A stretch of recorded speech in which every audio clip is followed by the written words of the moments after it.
Good morning mga kasaka. Update ko po kayo sa ating tanim na mga papaya at siling demonyo. Ito po ang ating mga papaya ay tinanim natin October 19. More than 2 months na po. Ayan po, makikita natin. Ito, malaki na po siya. At ito po, namumulaklak na siya. Ito po ang ating papaya.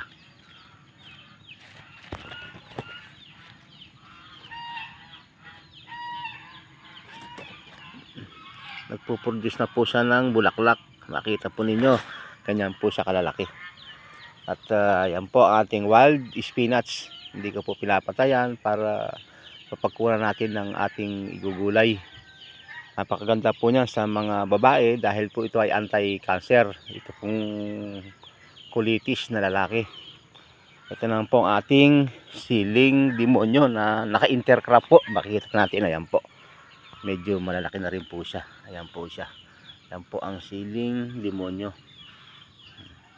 Para na sa ganun, paglaki po niyan, meron tayong hinaharvest para habang naghihintay tayo ng papaya. Ang papaya po medyo matagal pag-anihan. Aabot pa po ito bago mahinog ng April.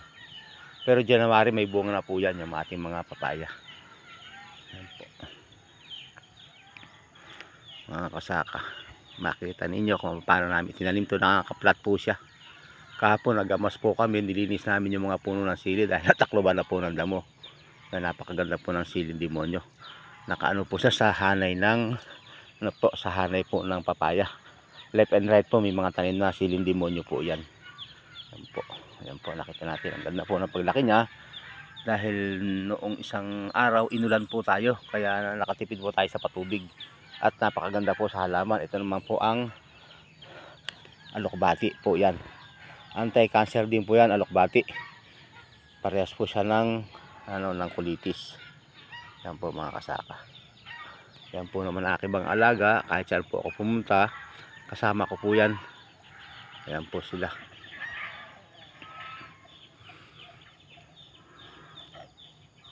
Yan po, meron tayong saging.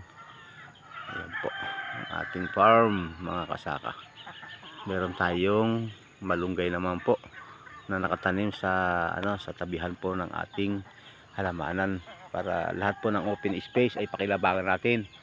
Nasa ilalim po siya ng nyug. Ayan po ang ating mga nyug mga kasaka. Okay, good morning po at sana ay subaybayan nyo ating Kasaka Organic Farm para makita ninyo ang buong kaganapan nito. Okay, maraming salamat po at magandang umaga.